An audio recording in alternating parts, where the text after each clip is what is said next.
We all know and love Ash Ketchum, the main character of the Pokemon anime for 25 years that became world champion and eventually retired. He was replaced by Liko and Roy in the new series Pokemon Horizons.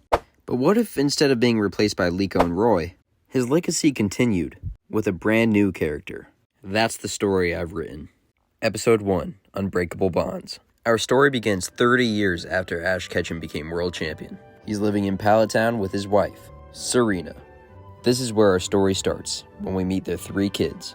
Ryan, the oldest, Emma, the middle, and Michael, the youngest, who is our new main character. One day, Michael and Ryan are out playing a game on the outskirts of town. They're having a good time, until Michael decides to run into the forest by himself. Ryan doesn't know where he went, so he turns around. Michael realizes he's alone, and now he's scared. It then cuts to a wild Pichu that's being chased by an angry Beedrill. Michael hears this happening and decides to go check it out. Michael rushes in to see what's happening. He wants to save the Pichu, but he hesitates. He finally decides to step up. He grabs a rock and hits the Beedrill. After the Beedrill goes down, Michael rushes in to help Pichu. Michael arrives home with Pichu, and Serena sees that they instantly need help. Serena gives Pichu a potion to help it feel better, and it recovers really quickly, and everyone's excited to see it. Over the next couple months, Michael and Pichu start to become really close friends. They meet up every day and play. Their bond is unbreakable. Michael even makes it watch battles with him to help him learn. He tells Pichu that his goal is to beat his dad in a battle someday. One day, Michael is chilling outside when Ash tells him that they're moving to Alola, meaning that he's gonna have to say goodbye to Pichu. He was a wild Pokemon after all. Michael spends as much time as he can with Pichu over the next couple days. On moving day, Michael gives Pichu a big hug and goes into the truck. Pichu doesn't want to say goodbye either. When the family gets to the airport, Pichu follows with them, trying to stay secretive. After waiting a long time, Pichu is able to sneak onto the plane with the family. He's able to hide in the baggage compartments without being seen, but he makes the mistake of falling asleep on the plane. When the plane lands, Pichu can't even find Michael or the family. He runs around the airport scared and alone. After looking for a couple of hours, Pichu gives up, but he evolves, remembering the friendship he built with Michael. 4 years later, Pikachu is living on Melee Island in the forest, living off of berries, still looking for Michael. It then cuts to a 10-year-old Michael sleeping in his bed, about to start his new Pokemon journey. Episode 2, New and Old Friendships. Michael jumps out of his bed with excitement. He's been thinking about his journey his whole life, and it's finally starting today. He picks out the clothes he's going to wear on his adventure and heads downstairs. Downstairs, he meets Ash and Serena. As Michael eats breakfast, they give him tips on how to be a Pokemon trainer. But Michael's having a hard time focusing because he's so excited to start his journey, and he's thinking about which starter he's going to pick. But the one thing Michael listens to is when Ash says he has a lot of weight on his shoulders because he's his son. Michael begins to feel the pressure, but Serena assures him that everything's going to be okay, and he walks out the door and goes to Iki Town to pick his first starter. Michael makes it to Iki Town and he meets up with Professor Kukui, who he's very close with. Professor Kukui sends out the 3 starter Pokemon, Rowlet, Litten, and Popplio. Michael thinks long and hard about his decision. Rowlet even falls asleep, but after thinking about it, Michael chooses Litten. But Litten hesitates to choose Michael. But after seeing his energy and kindness, Litten goes over to Michael. Ash comes by and congratulates him. He also asks Michael where he's going to start his adventure. Michael explains that he doesn't want to start in Alola because it's a lot different than the rest of the world. He says that he wants to start his journey in Kalos. He says his goodbyes to everybody and heads off to the airport. On the way to the airport, Michael tries to become closer friends with Litten, but Litten isn't as interested. Michael opens up about how he's always been in Ash's shadow. He says he doesn't want to be known as Ash Ketchum's son. He wants to write his own story and become even better someday. But Litten still doesn't care much. Suddenly, they stumble upon a Grubbin. Michael is excited and he commands Litten to battle it. Litten starts off the battle with Scratch, but instantly gets hit with a Mud Slap. Michael doesn't know what to do, so he just throws a Pokeball at Grubbin. The ball shakes 3 times, but Grubbin breaks out. It then runs off into the forest. Michael's just a little bummed out, but he gets over it really quickly. He checks up on Litten, and Litten's a little mad at him. They continue to Lumiose City. They spot the same Grubbin, but it's surrounded by a bunch of Vikavolt. Michael and Litten run away as fast as they can, but the Vikavolt follow after them. Litten starts to fall behind, but Michael picks him up. They make it onto a bridge and stop. The horde of angry Vikavolt surround them. Litten finally decides to step up and defends Michael while using Ember. Suddenly, the bridge falls beneath them. As they fall, Michael grabs Litten and they brace for impact. But they're suddenly saved by Tapu Koko himself. Tapu Koko jogs them off at a forest that's not too far from Lumiose City. Michael stays speechless as Tapu Koko flies away. Litten gives Michael a big hug, and they're happy to see that they're finally friends. As they continue, they stumble upon a wild Pikachu. Pikachu instantly recognizes Michael and jumps onto him. Michael is confused, but then he thinks back to his childhood with the Pichu. Michael has no idea how it's possible, but he knows it's the same Pokemon he befriended all those years ago. Pikachu wastes no time hopping into one of Michael's Pokeballs, and they all head off to the airport together, ready to start their new journey. Episode 3, Kalos Arrival, New Friends and Foes. Michael arrives in Kalos with Litten and Pikachu. More specifically, Lumiose City. Michael tries searching for the gym, but he ends up getting lost in the big city. After running around for a little bit, Michael finds two brothers who are arguing about who gets the last Lumiose Galette. He introduces himself and asks them where the gym is. The older brother says his name is Alessandro, and the little one says his name is Nicolo. But before they could answer any questions, Michael sees that Alessandro is a Froakie and he challenges him to a battle. Alessandro is a little hesitant because he says this is his first battle, but Michael assures him that this is his first battle too. Nicolo encourages both of them and they head off to a battlefield. The gang makes it to the battlefield, and Nicolo is very excited to be the referee. Alessandro's a little nervous, and so is Michael after remembering what his dad said about having the weight on his shoulders. He brushes it off and sends out Litten, and Alessandro sends out Froakie. Litten starts off the battle with an Ember, and Froakie avoids it. Froakie then comes down with a big pound. Litten dodges it and uses Scratch, landing the first hit of the battle. Froakie returns the favor by using Bubble, which hits Litten very hard.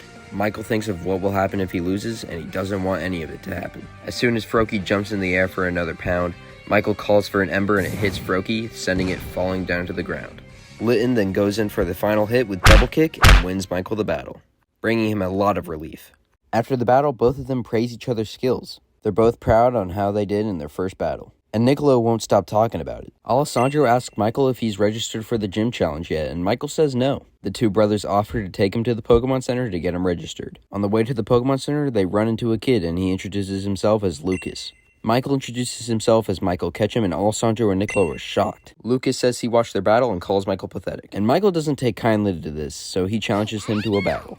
Lucas accepts and tells Michael to prepare to lose. Michael gets even more angry and only focuses on winning this time. Alessandro and Nicolo are a little worried. Battle starts and Lucas sends out Pancham. Michael uses Pikachu this time. Pikachu uses Spark and Pancham easily blocks it with Arm Thrust. Pancham grabs Pikachu and uses Circle Throw. Pikachu flies back and hits the ground. Michael calls for an Electro Ball and it hits Pancham. After the smoke clears, Pancham is left unscathed. Pancham then jumps up and uses Karate Chop, knocking Pikachu to the ground and knocking him out. Michael runs over to Pikachu to make sure he's okay. Lucas tells Michael that he's never going to be stronger than Ash and walks off. Alessandro and Nicolo take Michael to the Pokemon Center to help him heal Pikachu and Litten. While waiting for the Pokemon to heal, Michael gets his Pokedex and registers himself for the Pokemon League. And in an attempt to get to know Michael better, Alessandro and Nicolo ask him questions about being Ash's son. Michael gets a little angry but then apologizes. He explains that he's always been compared to Ash his whole life, and everyone expects so much from him. Alessandro and Nicolo agree not to talk about it anymore, and after the Pokemon are done healing, Alessandro offers to take Michael to the Pokemon lab where he's studying. Michael's a little curious, so he agrees. They make it to the lab and are greeted by Professor Sycamore on the outside. Professor Sycamore invites them in, and Chespin starts following Michael around. They instantly become friends. Alessandro explains that he wants to be a Pokemon professor that studies Mega Evolution. While Professor Sycamore is trying to do a Mega Evolution demonstration with Garchomp, a rampaging Tyrantrum breaks down the wall, leaving everyone scared and confused. Episode 4, Lumiose Takeover. The Tyrantrum tries to attack the gang, but Professor Sycamore steps in and Mega Evolves Garchomp. He tells the gang to escape and get to a safer place. After escaping the lab, the gang sees that this affected more than just Tyrantrum. Many Pokemon across the city are going crazy. Chespin follows the gang, and they try their best to get to a safe place while fighting off rampaging Pokemon. The gang finds an abandoned subway to take shelter in, and they find a machine that's transmitting some weird red waves. The machine makes Chespin rampage, so Michael and Alessandro destroy it. They conclude that this is making Pokemon rampage across the city, and that there's probably more machines elsewhere. They decide to split up for now. After splitting up, Alessandro and Nicolo find a couple more machines. Alessandro and Froakie are put to the test when they have to defeat a Houndoom that's guarding the machine. They win by tricking Houndoom into hitting the machine with its own flamethrower. Meanwhile, Michael's on the surface struggling to fight off rampaging Pokemon. Litten and Pikachu get easily exhausted and Chespin wants to keep fighting. When they're about to get ambushed by an Aegislash, the gym leader Clement comes to their aid. Both of them recognize each other, and Michael explains to Clement what's going on with these machines underground. Clement heals up Michael's Pokemon and then heads off to the subways. As Michael tries to look for more machines, a rampaging Salamence picks up Chespin and takes him up to the top of Prism Tower. Michael has no idea what to do, so he just runs to the Prism Tower. Michael sees that the doors to the building are locked, so he has Litten and Pikachu break them down for him. Meanwhile, Chespin tries his best to fight off the Salamence. It only stops once it's hit by a powerful dragon claw. News helicopters surround the tower, and Michael finally makes it up to the top through the building. He protects Chespin from the Salamence, and Litten and Pikachu protect him. Salamence uses Hyper Beam, and Pikachu and Litten try their best to hold it off with Ember and Electro Ball. It's not enough, and all four of them are knocked off of the tower. Michael grabs onto his Pokemon and holds them tight. As Alessandro and Niccolo exit the subway, they watch in horror as Michael falls. Suddenly, a hand meets Michael's, and it's a Mega Charizard X, piloted by a bearded man. The man drops Michael off at the base of the tower and tells him to be more careful next time. Michael nods and thanks the man for saving him. He then flies off and takes care of the Salamence at the top of the tower. Alessandro and Niccolo rush over to Michael and are excited to see that he's okay. Niccolo tells Michael that they destroyed most of the machines in the subway, and Clement is finishing up the job. Michael is relieved to hear this, and it cuts to Pokemon all across the city calming down from their rampage. A reporter comes up to Michael and begins asking him questions about Salamence. But once he says his name, they ask him questions about how he's going to live up to Ash's legacy, and they tell him how the world is expecting him to be a strong trainer right off the bat. Niccolo sees that this makes Michael mad, so he steals the camera. Michael and Alessandro decide to go back to the lab. On the way to the lab, Niccolo catches up with them. When they enter the lab, Professor Sycamore bombards them with questions, but they're too exhausted to answer, so they say they'll answer them in the morning and go to sleep. Episode 5, A Battling Bond. After the gang wakes up, they return to the lab, and Chespin is really excited to see Michael and his Pokemon. Professor Sycamore notices that Chespin really took a liking to Michael. He says that this is the happiest Chespin has ever been. The professor then goes on to ask questions about what was happening yesterday. He wants to know if the gang got to the bottom of it. They explain the machines that were making the Pokemon rampage. He asks if they found the maker of the machines, and after they say no, Professor Sycamore is on high alert. He tells the gang to look out and be on watch for any suspicious activity. Afterwards, Michael is finally ready to leave for his journey. He's having a hard time saying goodbye to the friends he made, especially Chespin. Professor Sycamore sees this and tells Alessandro to go off with him. Alessandro is surprised, but Professor Sycamore tells him that the best way to research is by traveling the world. Niccolo also wants to come along, but they need to get permission from their parents first. While they're off getting permission, Michael is saying goodbye to Chespin. Professor Sycamore sees the connection that they built, and he explains that Chespin has always wanted to be a strong battler. He tells Michael that he's the best trainer possible to help Chespin reach his full potential. Michael and Chespin are both ecstatic, and they celebrate with a capture. Chespin immediately stays in the ball, and the brothers come back outside. They say it took a lot of convincing an argument, but both of them were able to travel the world with Michael. Professor Sycamore wishes them luck, and gives Alessandro some material to research. The gang's first stop on their journey is the Lumiose gym, but it's unfortunately closed due to the events that happened the day before. Alessandro and Niccolo are confused as to why Michael isn't bummed out, and he says that after he saw Clement yesterday, he figured he would need a lot more experience to beat someone that strong. Niccolo then asks what Michael's main goal is, and he says that his goal is to beat Ash and become the strongest trainer in the world. And the best way to accomplish that is by going on a journey to battle and become strong. Suddenly, Chespin hops out of his Pokeball when he hears the word battle. Michael is confused, but Alessandro says that Chespin wants to battle. Wanting to fulfill Chespin's wishes, he challenges Alessandro to a rematch. Alessandro accepts, and he's a lot more confident this time. Niccolo is the ref again, and Michael uses Chespin while Alessandro uses Froakie again. Chespin starts off the battle with Pin Missile, and Froakie uses Bubble to block it. Froakie then comes through the smoke and hits Chespin with Pound. Chespin takes the hit and hits Froakie with Tackle. Alessandro then commands Froakie to use his Gummy Frubbles to stick Chespin to the ground. Chespin can't move, and Michael doesn't know what to do. Froakie attacks it multiple times with Pound. Michael gets the idea to ask his Pokedex what moves Chespin can use, and regains his confidence as he calls for a Vine Whip. Chespin uses his vines to grab Froakie and slam it against the ground. Both Pokemon are exhausted, and Michael calls for a Pin Missile while Alessandro calls for a Bubble. Both of the moves land, and as the smoke clears, both Pokemon are knocked out. Niccolo declares it as a tie, and both Alessandro and Michael are happy. Michael and Chespin even feel a lot closer after this. After the battle, Michael asks where they should go to get his first gym badge. Alessandro thinks for a second and suggests Santalune City. Michael hypes up his Pokemon and they start on their adventure. Episode 6, A Test of Teamwork. As the gang travels to Santalune City, Alessandro searches for a Pokemon that can eventually Mega Evolve. It's one of the things on Professor Sycamore's list that was given to him, and he's always wanted to do it himself. Niccolo is sad that he doesn't have a Pokemon of his own. He begs Alessandro to catch one for him, but Alessandro is too focused on catching one for himself. Not wanting Niccolo to feel left out, Michael agrees to catch one for him if they find one. He says it'll help him gain more experience as a trainer. As the gang travels on, they run into a wild Fletchling. Michael throws a Pokeball, but it breaks out and flies away. Alessandro explains that there's more to catching a Pokemon than just throwing a Pokeball. He teaches Michael that he needs to weaken it. They then run into a Bunnelby. Michael uses Litten to weaken it. He throws a Pokeball, but Bunnelby hits it right back at him. It then runs away. Alessandro then explains that it takes a lot more than one try sometimes. Michael and Niccolo ask him how he knows so much, and he explains that he watched Professor Sycamore do it on an expedition one time. Finally, the gang runs into a wild Meowth. It locks eyes with Litten, and Litten gets mad. They both start going at it, and it's very chaotic. After the dust settles, Litten comes out on top. Michael seizes his moment and throws the Pokeball. It shakes 3 times, and it stays in. Both Niccolo and Michael are happier than ever. Michael gives Niccolo the Pokeball, and Meowth pops out.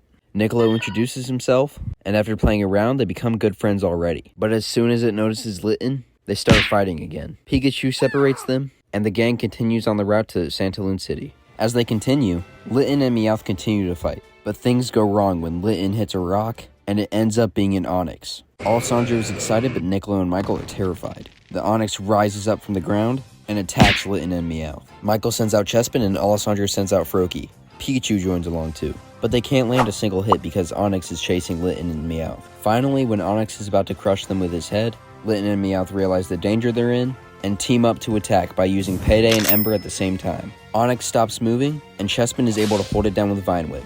Everybody chips in some damage, and Froakie climbs up Onix and gets the final hit with Bubble.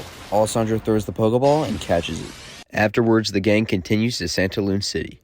Episode 7, A Slippery Battle. The gang instantly arrives in Santalune City, and Michael is already rushing to find the gym. Alessandro slows him down and tells Michael that he should probably train first. Michael dismisses this and says that he trusts his Pokemon more than anything. The gang arrives at the gym, and Michael hypes up his Pokemon. Chespin gets excited and holds Michael up in the air with its vines. Suddenly, a woman comes out of nowhere and takes a picture of them. She says she got the perfect shot and introduces herself as the gym leader, Viola. She says that Michael looks familiar, and Michael says that he's Ash's son. He then challenges her to a gym battle, and she accepts, saying she expects a great battle from him. Everyone heads inside, and Michael and Viola stand on opposite sides of the battlefield. The ref announces that it will be a 2-on-2 battle, and he tells them to start. Viola starts off with Surskit, and Michael starts off with Pikachu. Michael calls for Pikachu to use Slam, and Surskit dodges it with its speed. Surskit uses Bubble Beam, and it hits Pikachu hard. Pikachu gets right back up, and Michael calls for a double kick. Surskit avoids the attack again, and then uses Ice Beam on the ceiling. The ice reflects, and turns the battlefield into an ice battlefield. Surskit uses Bubble Beam, and Michael tells Pikachu to jump right over it. Pikachu comes down and uses Slam on Surskit. Surskit uses Bug Buzz and knocks Pikachu right off of it. Pikachu can't stand on the ice battlefield and falls over when Michael tells him to use Spark. Surskit takes this as an opportunity and knocks Pikachu out with Bubble Beam. Michael goes onto the field to retrieve Pikachu and sends out Litten. Litten struggles and Surskit goes for tackle. Litten blocks it with double kick. Surskit uses Bubble Beam and Litten uses Ember, causing a huge cloud of steam to cover the field. Litten then jumps up in the steam and comes down with a scratch that finishes Surskit. Viola then sends out Vivillon, and Michael is overconfident. Michael calls for an Ember, but Vivillon puts them out with a Gust. Vivillon uses Psychic and tosses Litten everywhere. Litten lands on the ground feet first, but badly damaged. Litten uses Scratch, and Vivillon tries to blow it away with Gust. Litten fights through it and hits Vivillon hard. Vivillon then uses Psychic again, smashes Litten against the ground. Litten can't take it and faints. Michael loses his first gym battle. Episode 8, Trainers and Performers. Michael is bummed about his loss to Viola, and he thinks about what he did wrong. Alessandro suggests that Michael should train before his rematch. Michael agrees, and they head outside to train. While Michael trains, he thinks about the ice beam reflecting from the ceiling, and he gets an idea on how to stop it. He makes Pikachu practice charging up Electro Balls really fast. Pikachu practices against Onix's Rock Throw, and he's able to charge them fast, but not fast enough. Michael remembers how Vivillon was able to put out Litten's Embers with Gust, and he also thinks about how Litten was able to get a hit with Scratch. Michael wants to make Litten's Ember even more powerful. Suddenly, the gang sees everyone in the city flocking to a certain event. Niccolo is interested and runs off with the crowd. Michael and Alessandro have no other choice but to follow him. It turns out there's a Pokemon showcase going on in town. Michael knows a lot about showcases because his mom is the Kalos queen. Michael asks if Alessandro and Niccolo want to watch it, and they agree. During the showcase, they see a lot of amazing performers, and the last one to go up is a girl with a Fennekin. The Fennekin uses a powerful ember that covers the whole stage. Michael is impressed and he wants to meet her afterwards. After the showcase is over, the gang finds the girl in the crowd. They introduce themselves and notice that she's upset. She introduces herself as Isabella and explains that she's sad because she lost her first ever showcase. Alessandra says that her skills were very impressive. Michael adds that Finnegan's Ember was really impressive considering the fact that performers don't have to put in much work as trainers do. Michael realizes he said something wrong, and Isabella gets really mad. She challenges him to a battle to prove that performers put even more work in than trainers. They head back to where they were training before, and Alessandra referees the battle. Isabella uses Fennekin, and Michael uses Litten. He tries to apologize, but Isabella isn't having it. The battle begins, and both Pokemon use Scratch and collide in midair. Both take a little bit of damage, and Michael calls for Litten to use Bite. Fennekin blocks it with Flame Charge. It then turns around and uses Ember. Michael notices how it charges up the Ember in its mouth before it uses it, and tells Litten to do the same. But instead of letting go of the fire, Litten holds onto it and bites Fennekin with the fire, making it learn Fire Fang. Alessandro and Nicola are happy, and Isabella admits that she's impressed. She calls for a Flame Charge and Michael calls for a Fire Fang. The two moves collide and the battle ends in a tie. Michael apologizes for what he said, and admits that she's really strong. She accepts the apology and admits he's strong too. Alessandro tells Michael that he should keep training, but Michael says he has a new strategy, and that he's ready to win this time. He also invites Isabella to watch, and she accepts the invitation. Episode 9, A Fiery Victory. The next day, the gang meets up with Isabella outside of the Santalune gym. Isabella's happy to see them, and she says she's really excited to watch Michael's gym battle. Michael thanks her for showing up, and they head inside the gym. Inside, they meet Viola yet again.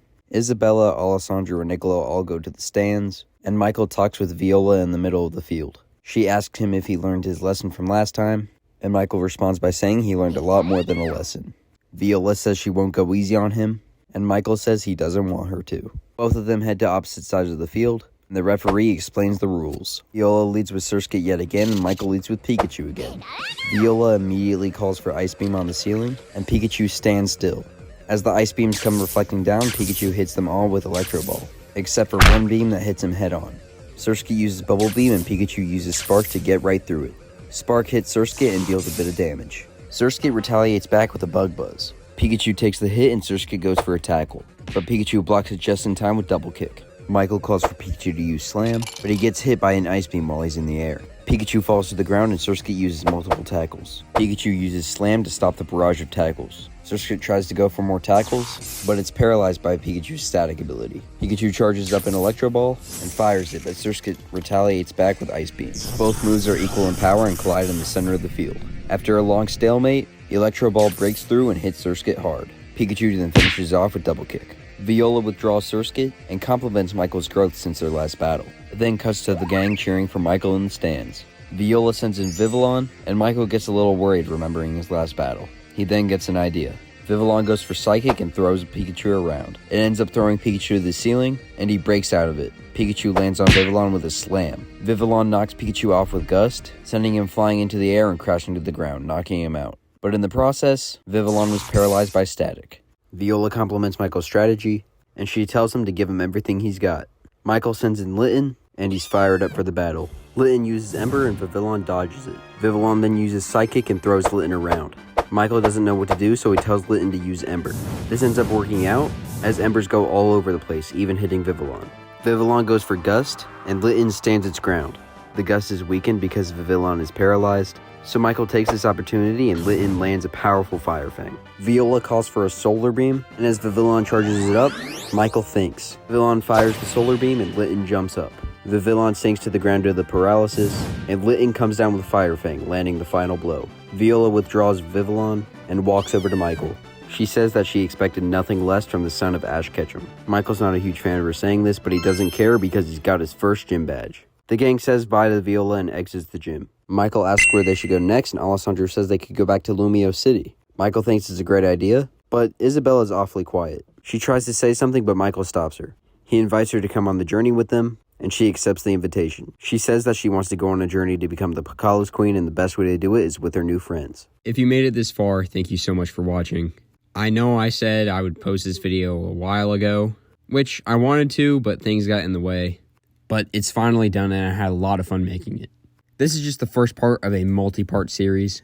My plan is for the Kalos part alone to be like 13 videos, but I'll only do it if you guys leave a like and watch this video and subscribe, because I want to make this a thing, but I don't want to do it for nothing. A huge shout out to Zach Toshi. He was a huge inspiration for this. And I guess the only thing left to say is that's a cut.